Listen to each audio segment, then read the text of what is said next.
Bonjour à toutes et à tous, c'est un épisode exceptionnel. Depuis quelques jours, il y a un blocage des agriculteurs dans toute la France. Et là, je suis venu expressément à côté de Paris. Je rejoins un cortège, ils sont sur l'A1. Ce sont des gens que j'avais vus, c'est un couple de maraîchers, c'est Basile et Audrey. Là, je suis avec Audrey.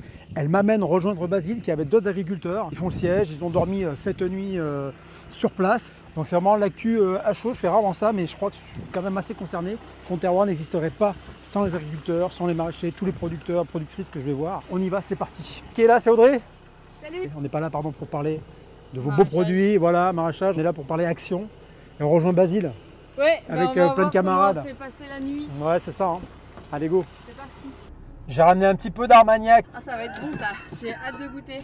Parce que l'autoroute 1, c'est quand même, je crois que c'est l'autoroute le plus pratiquée en Europe. Les dommages collatéraux des blocages, c'est que du coup, toutes les routes qui sont parallèles aux autoroutes, elles sont blindées.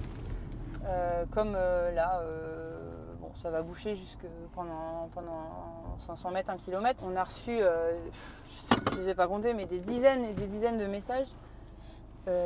On communique un petit peu sur ce qu'on fait pour partager un peu avec nos clients et c'est aussi nos voisins, hein, nos clients, donc, sur ce qui se passe de notre point de vue, etc. Et on a reçu des dizaines de messages en disant ah oui, bah, vous bloquez, vous inquiétez pas, on comprend. Ah ouais, il y a des soutiens, les 2 heures, oui, c'est ça en fait, c'est plein de messages de soutien en disant les 2 heures de voiture qu'on va faire de plus, bah, ça vaut la peine, quoi. Ça représente quoi pour toi ce qui se passe en ce moment là? C'est difficile à synthétiser, mais ça représente beaucoup parce que c'est notre métier. Alors moi, c'est mon métier d'adoption parce que je travaille avec Basile depuis quelques années. Mais c'est beaucoup parce qu'on reprend une entreprise familiale. C'est la famille de Basile qui vient de la famille de Basile. Mais c'est des terres qui ont été travaillées depuis des années et des générations. Et en fait... Là, aujourd'hui, nous, on est dans une phase où on reprend la ferme et c'est des investissements qui sont colossaux. Ah, c'est ça. Hein. Avec des contraintes, avec des contraintes qui sont connues parce que le papa, les grands-parents de Basile, les arrière-grands-parents, ils les connaissent, ces contraintes-là. Mais aujourd'hui, il y a plein de nouvelles contraintes, dont il y a des énormes aléas climatiques qui ont des impacts directs sur les récoltes, mais il y a aussi une complexité et une augmentation de la complexité administrative qui est énorme. Ouais. Et des contraintes aussi qui sont imposées par l'Europe et complexifiées par la France pour pouvoir répondre à des normes environnementales, surtout à des idéaux, mais en fait dans la pratique c'est pas forcément réalisable ou c'est pas forcément réalisable dans les délais qui nous sont donnés. Donc en fait aujourd'hui on reprend un outil parce qu'on y est attaché et moi par la force des choses j'y suis aussi très attachée, mais en fait avec des nouvelles contraintes qu'on ne maîtrise pas et qui sont chaque année nouvelles en fait. Donc notre métier est déjà complexe par nature, mais en fait là vous n'êtes pas aidé quoi. En fait, ah bah, on n'est pas. Vous êtes noyé sur l'administratif. Disons qu'il n'y a rien n'est fait pour que ce soit simplifié. Là on entend beaucoup enfin ça c'est quelque chose qui nous concerne parce qu'on est maraîcher. La concurrence déloyale organisée par l'État. Ouais. L'État lui-même en fait il utilise l'agriculture sous toutes ses formes, hein, la viande, enfin toutes les formes alimentaires, l'agriculture en général français, comme une monnaie d'échange pour aller négocier. Je sais pas, moi je te vends mes poulets et je t'achète tes voitures, mais le problème c'est que ça se passe pas comme ça, quoi. C'est pas possible. Ce matin j'ai vu un supermarché, un brocoli 1,75 qui vient d'Espagne.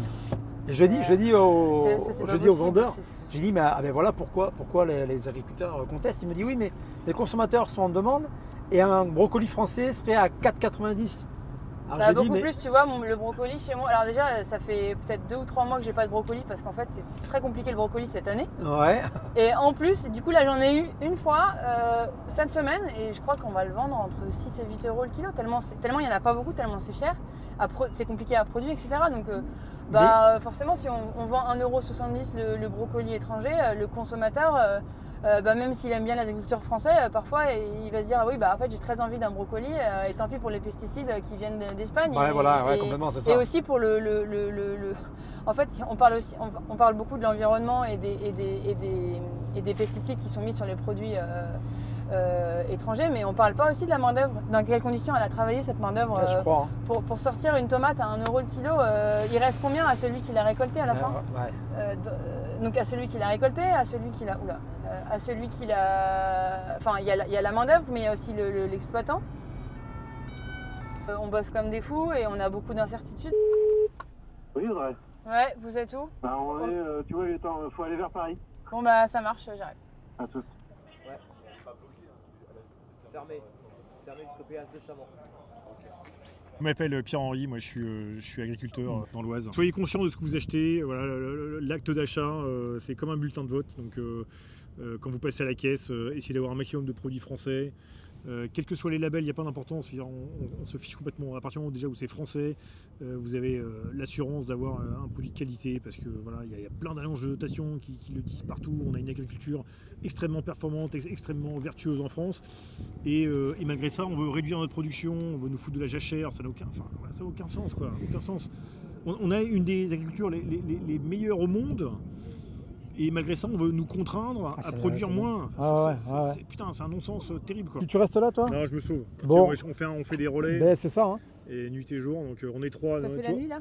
Alors moi, je suis arrivé à 5h30 ce matin. Hein, et en fait, on est 3 sur un tracteur. Et on se... Merci, mon Pierrot. Salut, ciao. Ciao, à bientôt. Bonjour. Qu'est-ce que tu portes, là? Là, je rapporte un drapeau français pour décorer le tracteur. Ah, allez. Voilà. Ça va, les gars? Vous n'avez pas trop froid? Ça va? Courage.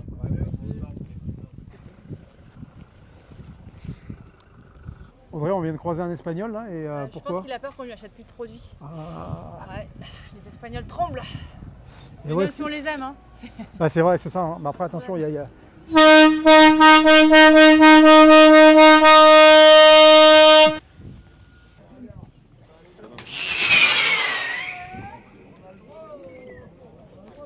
On manifeste très régulièrement, mais là, je pense qu'il y a une mobilisation qui est encore plus grande que d'habitude. Il y a plein de motifs.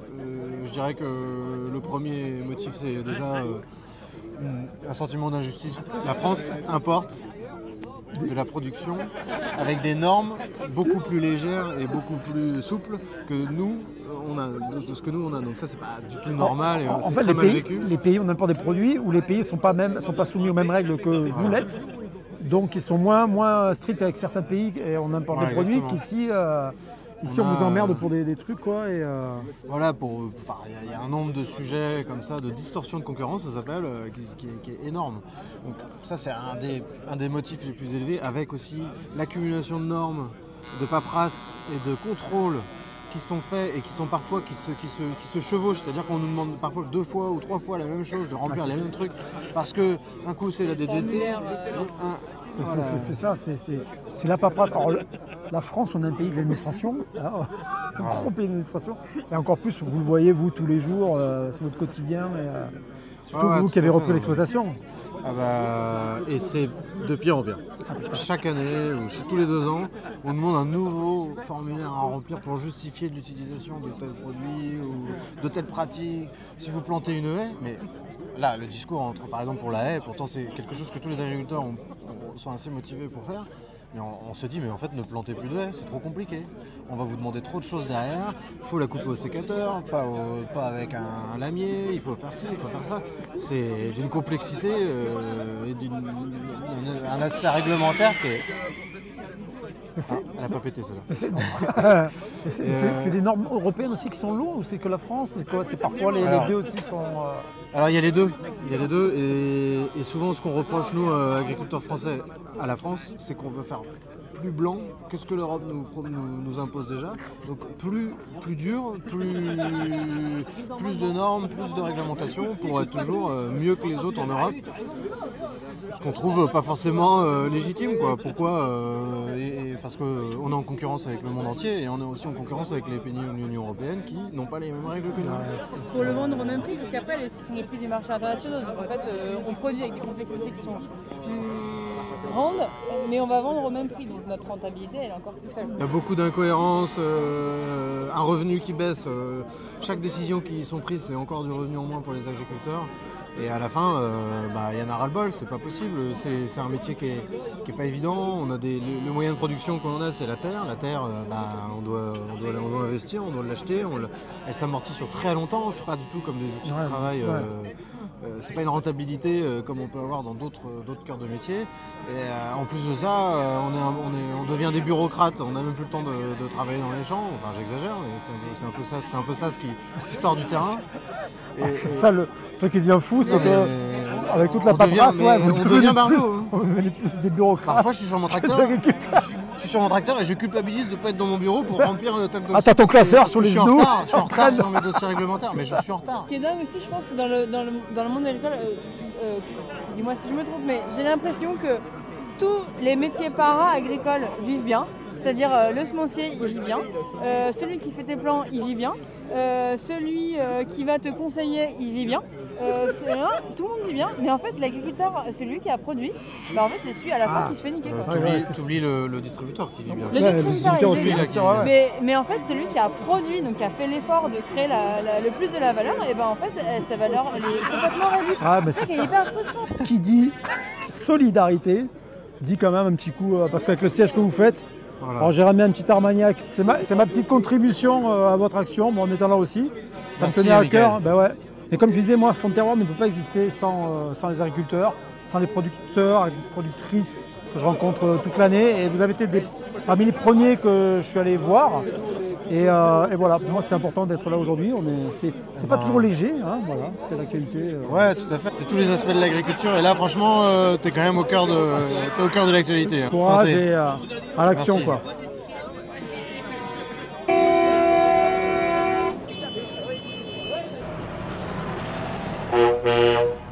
Qui êtes-vous? Alice, Alice comment? Avis, je suis agricultrice dans l'Oise. Ouais, Je fais de la polyculture élevage, blé, betterave, orge, colza. bon. Et j'ai des vaches allaitantes en race charolaise. Là, c'est la goutte d'eau qui a fait déborder le vase. Jamais on ne nous entend, jamais on nous écoute. C'est la non-considération de notre métier. C'est des accusations auxquelles on ne comprend pas qu'on nous accuse de polluer, de maltraiter les animaux. Toutes ces images qu'on veut nous coller. Pourquoi parfois en France, on colle cette mauvaise image à l'agriculteur, l'agricultrice Parce que alors que sans vous, on n'existerait pas. Pardon, il n'y aurait pas de pays, mais... Il n'y a pas de pays, qu'est-ce qu'on mangerait? Bien sûr. On est là pour... C'est dans notre âme, on est là pour nourrir la population. Et si on peut gagner notre vie, c'est juste le b.a.-ba, quoi. Et on est là pour vous nourrir, c'est notre métier, mais on veut gagner notre vie. Maintenant, vous êtes réduit à faire plus de paperasse, finalement, presque de l'agriculture. C'est vrai. Oui. Dans les années 2000, on faisait du bureau parce qu'on avait envie d'écrire ce qu'on faisait. Aujourd'hui, c'est une journée par semaine minimum de paperasse. Voilà. Une journée qui n'est pas consacrée aux terres, à l'exploitation. Oui, voilà, c'est ça. Aux animaux. Parce qu'il y a toujours un papier à remplir, parce qu'il y a toujours une déclaration à faire, parce qu'il manque une boucle à l'oreille de l'animal, il faut absolument recommander la deuxième. Et c'est pas la même chose dans les autres pays? Dans certains pays, c'est ça? Il y a moins de traçabilité, on fait très fort en traçabilité quand même en France. Ouais, quand même. Mais c'est pas un mal, c'est pas un mal. Bien Sauf sûr. que il faut accepter que quand même on soit pas carré, quoi. Enfin, on a le droit d'avoir des fois, des fois il faut qu'on soit d'abord dans les champs avant de faire la paperasse. Ouais, c'est ça. Mais voilà, on a des dates qui tombent comme ça, comme des coups près, alors qu'on travaille avec la météo, on travaille avec la nature. La nature, si elle a décidé pendant 3 semaines de pleuvoir et puis que tout d'un coup il fait beau, il faut qu'on y aille. Ah, bien sûr, c'est ça. Voilà. Bravo pour l'action, on continue. Oui. Puis on attend les bonnes annonces, quoi. Ouais. On espère. Voilà, quoi. Oui, on espère. On croise les doigts. En On tout n'a cas, pas vous êtes beaucoup là jour et d'espoir. nuit, vous relayez. Oui, on se relaie, Bon. on est motivé, on sait qu'on va rester. Bon, ok. Allez, Merci. courage, merci beaucoup. Guillaume Chartier, je suis agriculteur, polyculteur, donc je suis grand culteur. Céréales, maïs, un peu de betterave, un peu de pommes de terre, un peu de colza, de tournesol, de soja, un assolement très diversifié. Je suis dans l'Oise, à 20 minutes au nord de Roissy. On revient toujours sur la même chose, la même rengaine. Pourquoi avoir plus de normes, de contraintes à la production ? s'auto-flageller en permanence par rapport à des produits qui sont importés qui n'ont aucun cahier des charges. C'est incroyable ça, ouais. Voilà. Alors là-dessus, on ne dit pas qu'on ne doit pas évoluer. On doit évoluer, on évolue, on a toujours évolué, notre métier a toujours évolué.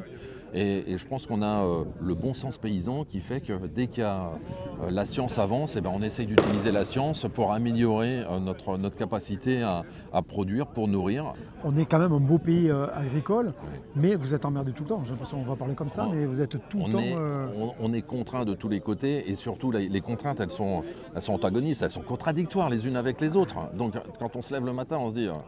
y a un avocat qui est dans le coin qui pourrait me dire ce que je dois faire, ce que je ne peux pas faire, comment le faire, est-ce que j'ai le droit, est-ce qu'il est l'heure, le soleil il se lève, il se couche, je peux y aller, je ne peux pas y aller. Non mais ça devient vraiment infernal.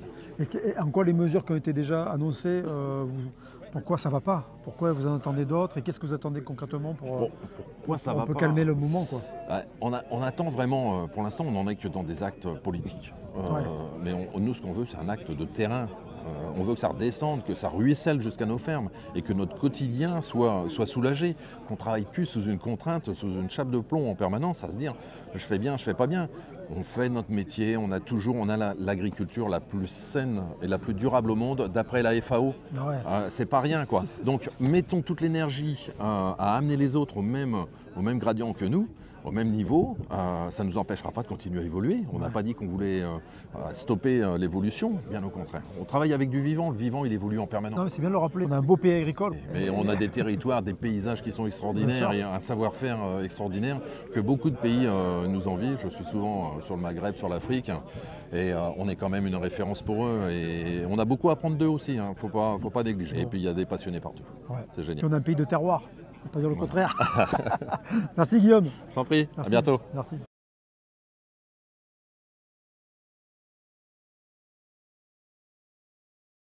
Bonjour, je m'appelle Christophe Grison, je suis agriculteur, céréalier et aussi maraîcher. Une autoroute bloquée avec des tracteurs sur combien de kilomètres là? Il y a 1,5 km, il y a 250 tracteurs environ. 250 tracteurs. L'autoroute est bloquée sur une trentaine de kilomètres en amont et en aval. On est sur une portion de la 1 qui relie Paris. Lille, la Belgique à Paris. C'est ça, donc c'est un axe stratégique aussi là, ici, hein, bien sûr. Hein. Il est choisi. Bon, alors on ne veut pas embêter les pauvres consommateurs et les pauvres gens qui travaillent. Donc on a décidé de se privilégier l'autoroute pour bloquer un peu la logistique parisienne. D'accord, ok. Ça fait pas mal d'années qu'on a des pressions politiques notamment. Moi j'appelle ça franco-française, tu vois. Moi en tant qu'agriculteur, je suis pas contre l'écologie, mais je suis contre l'écologisme politique. En fait, moi je comprends l'attente du consommateur qui est moins de phytosanitaires dans son assiette, je comprends qu'on veut du prix pas trop cher, mais en France on a choisi un autre modèle, on a choisi une montée en qualité, une montée en gamme. Bien sûr. Mais tu vois, on va prendre l'exemple des poulets. 50% des poulets en France sont importés. Mais tous les gens disent « Ah, mais j'ai acheté un bon poulet label ce week-end pour mon dimanche et tout. Poulet du Gers, forcément. Hein. » Ah non, attention. Attention que je sais ce que tu vas dire. Bon, non, il n'empêche que le reste de la semaine, dans les cantines scolaires, dans les EHPAD, dans les hôpitaux, c'est du poulet d'importation congelé qui arrive. On est à 50% carrément. 50% sur du poulet. L'alimentation générale, c'est 30%. C'est énorme, c'est énorme. Et là, il y a un vrai enjeu, si tu veux, de retrouver une souveraineté nationale. Une sécurité alimentaire, parce que ce qu'on importe comme produit, on impose à nos agriculteurs français une grande traçabilité, une grande sécurité alimentaire pour le consommateur. C'est très bien. Par contre, en même temps, la grande distribution par certaines, alors pas toutes, hein, il y a certaines distributions qui sont plus locales, d'autres ont décidé de délocaliser leur centrale de négociation à l'étranger. Comme ça, ils s'affranchissent des lois européennes, françaises. Et c'est ça le problème. C'est pour ça qu'on est là et qu'on râle. On dit c'est pas possible, ce n'est pas tenable. De même, il y a le Green Deal. Le Green Deal, c'est un gros mot pour les gens qui ne connaissent pas, mais c'est la politique agricole européenne. Et on sent une forme de décroissance, c'est tabou de faire de la production. Le problème, c'est que là, il y a un vrai enjeu. Il y a environ la moitié des fermes agricoles qui vont être à céder ou à reprendre d'ici 10 ans. Ça fait 180 000 exploitations agricoles. C'est colossal.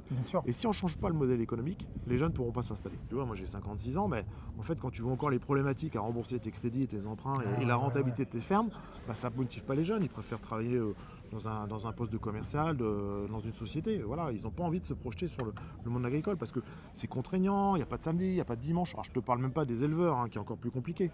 Tiens, un autre exemple.